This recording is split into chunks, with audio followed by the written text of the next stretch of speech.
N'importe quoi, des chats à l'année dans un fourgon. Citation d'un commentaire YouTube d'une de nos précédentes vidéos. C'est vrai que c'est vraiment n'importe quoi, hein. Hey, salut tout le monde! On se retrouve pour la suite de la FAQ du bilan des 1 an en fourgon aménagé. Waouh, c'est long!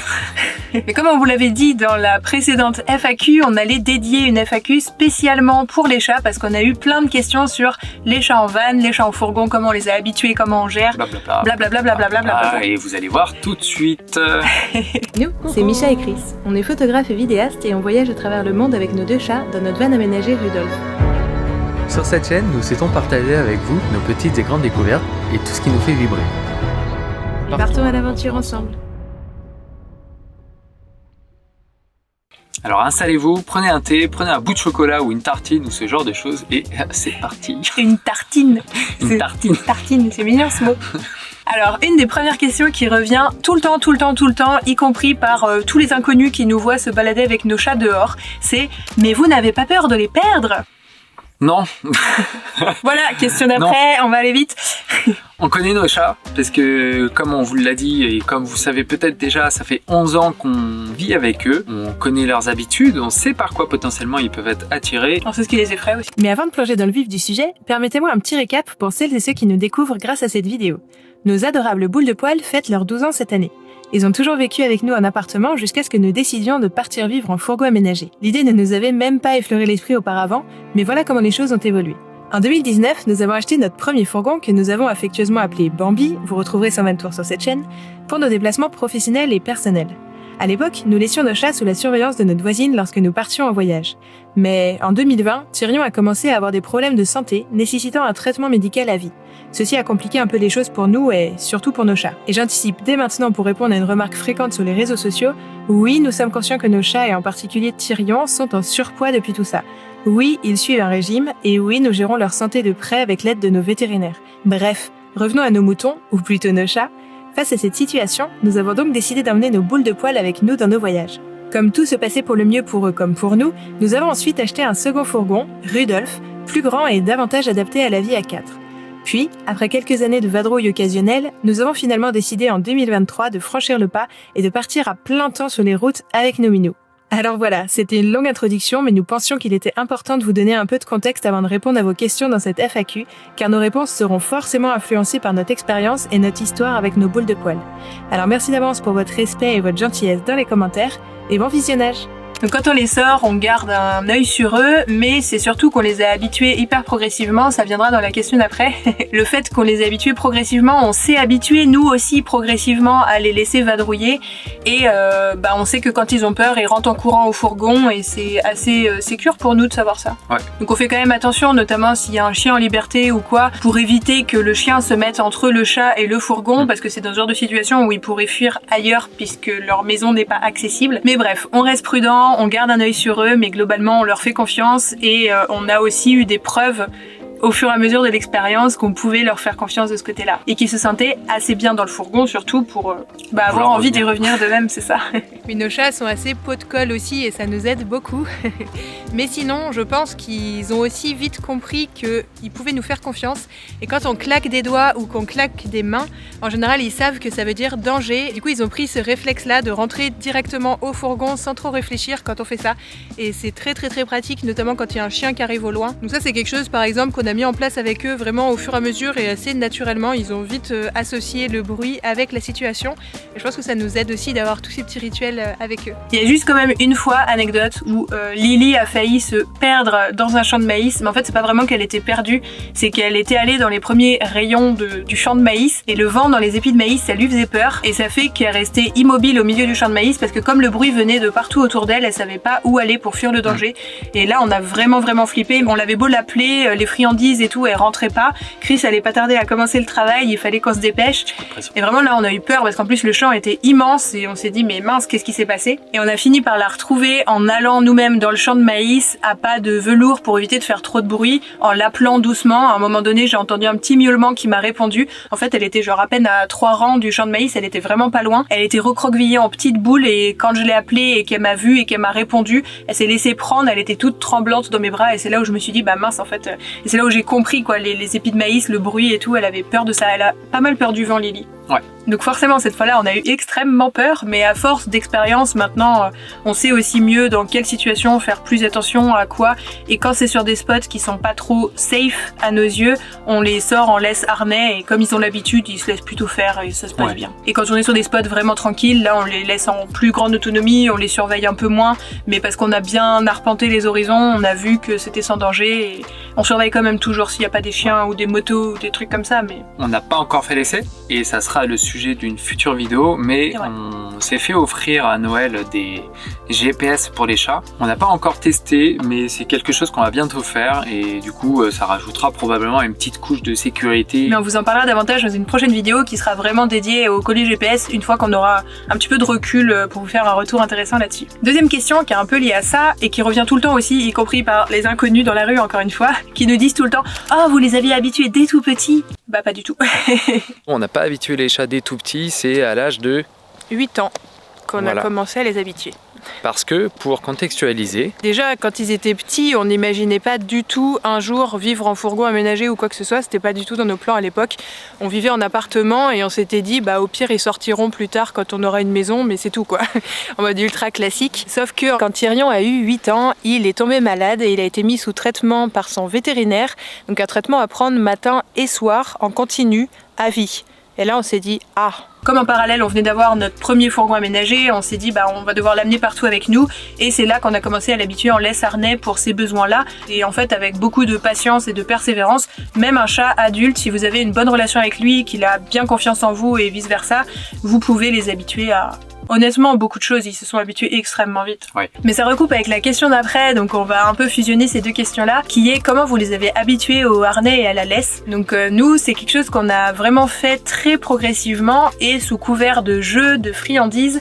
Et surtout, on leur a vite fait comprendre qu'ils avaient le droit d'accéder au monde extérieur grâce au harnais et à la laisse. Et donc comme les chats, c'est finalement assez malin, ils ont vite compris que s'ils avaient le harnais et la laisse, ils avaient le droit d'accéder notamment aux parties communes de notre appartement. Puis après, quand on a eu le premier van, ils ont vite compris qu'avec le harnais et la laisse, ils avaient le droit d'accéder à l'extérieur. Et là, tout de suite, en tant qu'ancien chat d'appartement, ils se sont vite rendus compte que c'était trop bien le monde extérieur. On a aussi suivi les conseils de nos vétérinaires pour essayer d'avoir tous les petits tips. Donc n'hésitez pas, si vous êtes suivi par un vétérinaire que vous appréciez, à lui demander conseil, parce que peut-être que ça dépendra aussi du tempérament de vos chats et tout. Mais globalement, il faut y aller très progressivement, avec beaucoup de patience et surtout, faire comprendre à votre chat qu'il a tout à y gagner.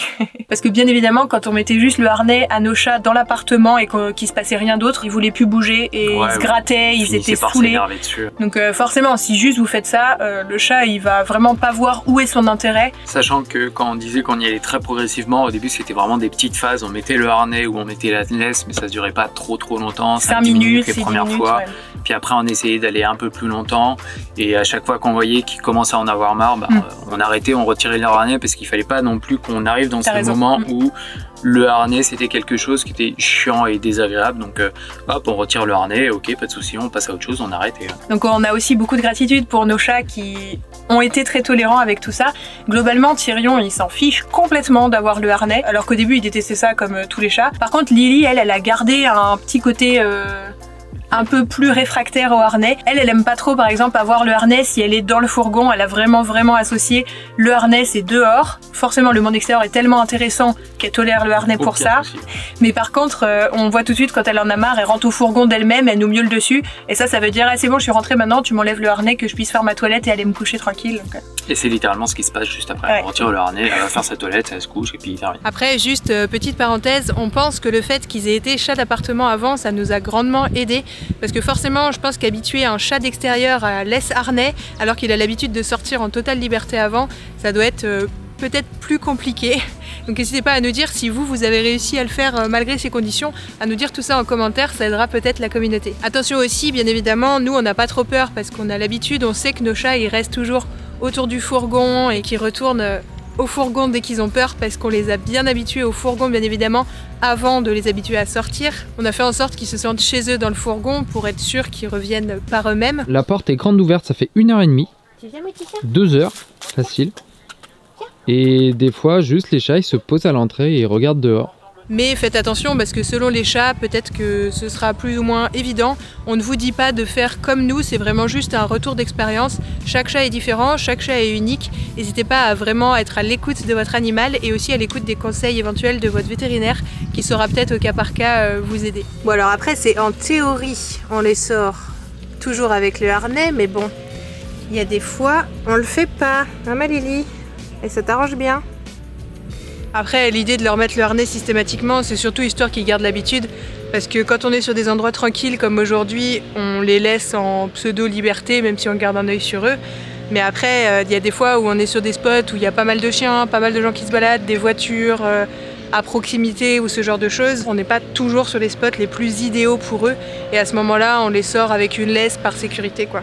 L'intérêt aussi qu'ils aient un harnais ou bien un collier, c'est que si jamais pour X raison on les perd, ça permettrait éventuellement dans ce cas-là de montrer aux gens que c'est des chats qui appartiennent à quelqu'un et qui ne sont pas sauvages, donc les pousser à peut-être les amener chez le vétérinaire et voir qu'ils sont pucés et ensuite que les vétérinaires puissent nous contacter plus facilement. Qu'est-ce que t'as trouvé mon chat? Après, pour être honnête, nous-mêmes au départ, on ne pensait pas qu'on puisse laisser nos chats en pseudo-liberté comme ça sur des spots qu'on ne connaît pas trop.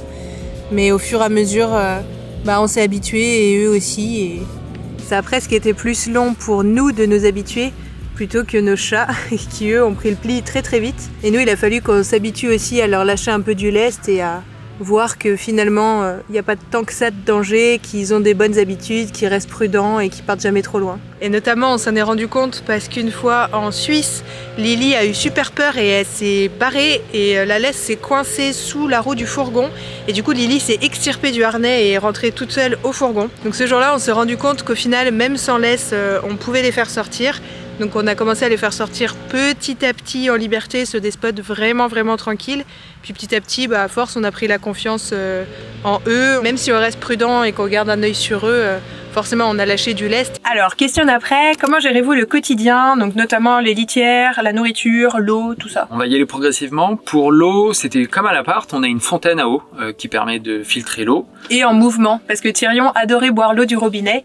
Et du coup, ça maintient un peu cette petite habitude-là qu'il aimait beaucoup. C'est une fontaine à eau qu'on a trouvée exprès qui se branche en USB. Donc vous pouvez la mettre à une petite powerbank ou quelque chose comme ça. C'est très facile à brancher n'importe où et ça consomme vraiment très peu d'électricité. Pour les gamelles, on avait déjà plus ou moins ce système-là qui était en place à l'appart. On a des gamelles anti-gloutons, donc des plateaux un peu interactifs, ce genre de choses.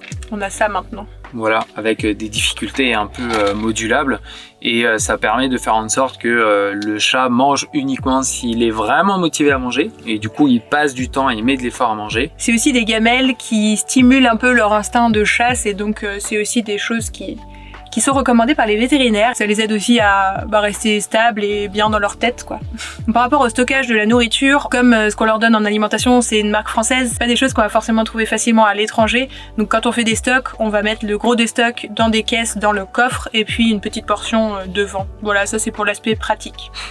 Le chat qui passe devant la caméra.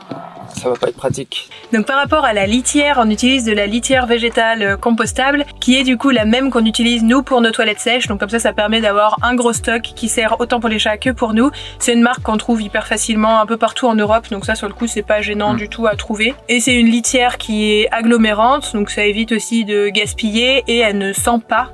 Et ça c'est quand même vachement pratique parce que oui, on a eu pas mal de questions là-dessus sur est-ce que c'est pas trop pénible les odeurs de la litière dans un espace aussi petit, etc.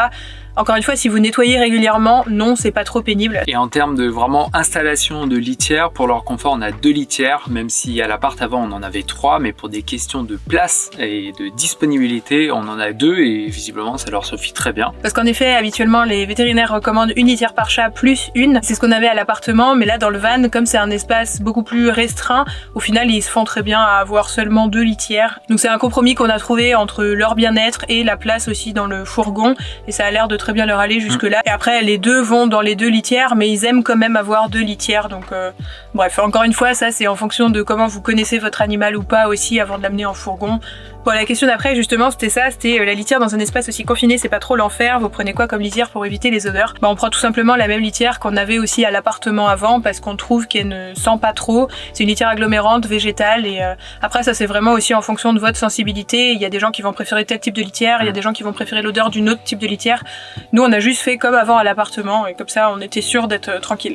Alors, question d'après, est-ce que les chats vous saoulent pas trop la nuit, comme l'espace il est restreint? Est-ce qu'ils vous montent pas trop dessus? Est-ce qu'ils font pas trop de bruit? Ça dépend. Ce qui est vraiment gênant aujourd'hui, c'est le bruit des litières et le bruit des croquettes quand ils vont manger la nuit. Avant, quand on était en appartement, c'était à l'autre bout de l'appart, donc vraiment pour le coup, aucun souci là-dessus.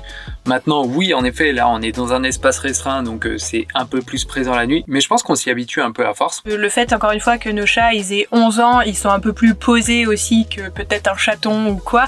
Donc globalement, le soir, on a des petits rituels. On va mettre leur panier et leur plaid préféré sur les plans de travail. Et comme ça, ils dorment à distance de nous, ils font leur vie et ils nous embêtent pas trop. De toute façon, ils savent que la nuit, on dort et donc on est moins disposé à leur faire des câlins que la journée. Et comme la journée, on est beaucoup avec eux, je pense qu'ils prennent leur dose aussi. Mais ensuite, il y a 2 situations où ils peuvent nous embêter la nuit. Alors, la première situation, c'est quand ça fait trop de jours d'affilée qu'ils sont pas assez sortis se défouler dehors. Là, on va sentir qu'ils sont beaucoup plus à réclamer après nous de l'occupation, tout simplement. Et là, des fois, la nuit, ils vont un petit peu plus être présents, à nous faire des câlins, à réclamer auprès de nous. Et là, en général, dans ce genre de moment, on sait que c'est de notre faute et qu'on n'aura pas assez laissé accès à l'extérieur pour qu'ils puissent se défouler dans les jours précédents. Donc en général, quand on remédie à ça, il n'y a pas de problème. Et la deuxième situation où ils sont un petit peu plus embêtants la nuit, on va dire, c'est quand il fait vraiment froid dans le fourgon. En général, à ce moment-là, je sais que je vais passer une sale nuit. Parce que Chris a le sommeil tellement lourd, les chats le savent, donc ils essayent même pas. Moi, j'ai le sommeil aussi très lourd pourtant, mais un peu moins, donc du coup, je suis leur cible de prédilection. Et en gros, ils viennent tout simplement chercher la chaleur là où elle est, c'est-à-dire auprès des humains. Et donc, dans ce genre de moment, soit ils dorment sur moi, soit des fois, quand vraiment il fait froid, vers les 4-5 heures du matin, là, quand il y a souvent le petit pic de fraîcheur, ils réclament à aller sous la couette et ils viennent se blottir contre moi. Alors après, oui, ça va me réveiller quand ils viennent, pas non plus trop contraignant parce qu'ils sont hyper mignons, hyper câlins, ils viennent ronronner contre mon ventre et puis je me rendors extrêmement facilement et rapidement. Donc ça encore, c'est une chance, je pense qu'on a. Mais ça arrive uniquement quand il y a des nuits très très fraîches et qu'on chauffe pas assez le fourgon. Donc si j'en ai marre, je sais qu'il suffit de mettre un petit peu plus de chauffage la nuit d'après et que je vais retrouver une nuit normale. Tu veux venir près de moi? Chris en a marre parce que le soleil arrête pas il envahit le fourgon. C'est surex, voilà. C'est nul. Je te fais de l'ombre si tu veux. Terminer comme ça. On a bientôt fini la vidéo. Allez, courage. Si, éventuellement, il y a un autre moment, mais c'est plus Chris qui est sensible à ça. Ouais, c'est quand il s'agit de faire à manger ou de préparer un truc sur le plan de travail, quand les chats font des allers-retours sur le plan de travail pour passer devant, pour repasser derrière, pour venir manger un truc, un bidule et repartir. Ça a tendance à m'oppresser un peu, mais c'est aussi surtout une organisation à prendre parce qu'on s'est rendu compte qu'une fois qu'ils mangent, ils vont aller se poser, faire leur toilette tranquillement et puis derrière ils vont enquiller sur une sieste. Donc voilà, c'est organisation, il faut donner à manger aux chats. Et après, on a le plan de travail pour nous à disposition pour faire notre truc. On goupille ça maintenant de manière efficace en prenant en compte leurs habitudes et leurs petits rituels aussi pour qu'on puisse, nous, de notre côté, avoir notre propre confort. J'ai un truc à dire sur les chats en fourgon aménagé. Je viens de retrouver un poil de Titi ou Lily, on sait pas parce qu'ils ont un peu les mêmes couleurs de poils vu qu'ils sont frères et sœurs. Dans mon café. Il y en a partout. Mais bon, est-ce que c'était pas déjà la même à l'appart ? Si, en vrai. Alors avant-dernière question, est-ce qu'il y a parfois des frictions entre eux? Est-ce qu'ils arrivent à quand même bien s'entendre dans un espace aussi réduit? Pour le coup, je pense qu'on a de la chance. Il faut savoir qu'ils sont de la même portée, donc ils ont toujours vécu ensemble. Même si a priori, selon les chats, même si c'est de la même portée, ils peuvent se mettre un peu dessus et pas trop supporter. Nous, on n'a pas eu de soucis de ce côté-là. Ça s'est toujours bien entendu, même encore. Franchement, ils se retrouvent à dormir ensemble au même endroit, dans un endroit genre totalement exigu. Et après, il faut aussi savoir qu'on a fait le fourgon en fonction de eux et on a fait le maximum pour qu'ils aient toujours la possibilité d'aller s'isoler de l'autre potentiellement sans être embêtés. Ou de nous. Parce qu'à l'inverse, eux des fois ils en ont marre de nous. Honnêtement, je pense que ça arrive plus souvent dans ce sens-là. Ouais, c'est vrai. Donc on a tous les endroits qui sont un peu en hauteur où du coup ils peuvent se nicher et être tranquilles et on a aussi fait en sorte qu'il y ait les endroits de passage soient pas restreints au fait qu'ils soient obligés de passer au même endroit. C'est pas très clair mais... Le tunnel dans le coffre Avec 2 accès, ouais. Entre autres, la partie coffre, elle est accessible d'un côté et de l'autre. Donc ça veut dire que même s'il y en a un qui commence à bloquer ou quoi que ce soit, en fait l'autre il peut faire le tour dans l'autre sens. Donc ça se bloque pas. Même chose au niveau des plans de travail. Les chats ils peuvent passer de la banquette au plan de travail ou le long du plan de travail. On fait en sorte aussi qu'ils passent suffisamment de temps en extérieur à se défouler. Comme ça ils sont aussi plus calmes. Parce que des fois, Tyrion il embête un peu sa sœur. Quand il sort pas assez les jours d'avant, il a un surplus d'énergie à défouler. Et des fois il a envie un peu d'aller chercher sa sœur pour jouer, je pense, tout simplement. Et sauf que Lily aime moins jouer avec son frère que l'inverse. En général, quand c'est comme ça, on sait qu'il suffit d'ouvrir la porte, de laisser les chats aller se défouler dehors et puis ils récupèrent leur petit équilibre et tout va à nouveau très bien. Et donc pour la petite anecdote, il y a une seule fois où on a eu peur de la mésentente entre nos chats dans le fourgon, mais c'était une situation très exceptionnelle. C'est qu'on a trouvé une maman chat et ses chatons abandonnés au milieu d'une forêt et en gros, pour la faire courte, quand on a déplacé la petite famille chat dans nos caisses à chat pour les amener dans un refuge qui allait prendre soin d'eux pour la suite de leur petite vie, la femelle chat a été terrorisée quand on a roulé et donc elle a fait un jet d'urine et de phéromones extrêmement puissant dans le fourgon. On a tout nettoyé et nous on sentait plus rien, mais les odorats des chats, surtout par rapport aux histoires de phéromones et tout, ils sont bien plus adaptés que nous. Et donc Lily a été extrêmement stressée de sentir des odeurs de terreur d'un autre chat dans son territoire à elle. Et donc à cause de cette odeur, elle ne reconnaissait plus du tout l'odeur de son frère. Et donc dès que Tyrion passait, elle crachait, elle grognait et elle se comportait vraiment comme si c'était un chat étranger sauvage à l'intérieur du fourgon. Et donc là vraiment on n'a pas fait les malins, mais à ce moment-là, comme à chaque fois qu'on a un problème avec nos chats, de toute façon, on appelle nos vétérinaires, ils connaissent bien nos chats, ils savent nous conseiller. Et là ils nous ont dit, désolé, c'est pas du tout écolo ou quoi que ce soit, mais le seul truc qui marche vraiment bien sur les phéromones de chat apparemment, quand c'est aussi puissant que ça, c'est la javel. Et donc on a passé la partie concernée à la javel et à partir de ce moment-là, plus aucun problème.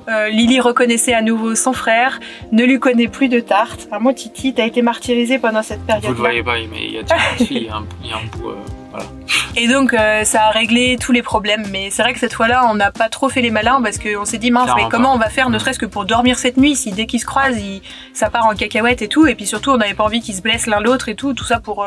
Enfin voilà, en plus c'était pas volontaire, on savait bien qu'il y avait un problème au-delà de tout ça. C'est là qu'on s'est rendu compte que c'était très pratique le fait qu'on ait découpé le fourgon en plusieurs zones. Lily a décrété à ce moment-là qu'elle allait vivre uniquement dans le souterrain et la partie arrière du fourgon, alors que Tyrion a vite compris que du coup lui il allait rester dans les parties hautes et à l'avant du fourgon. Et en fait ils se sont littéralement par eux-mêmes découpé l'espace et ils avaient chacun leur zone de vie, et la partie du milieu c'était un peu le terrain neutre où il y avait les gamelles et les litières où ils allaient en alternance quand l'autre n'y était pas.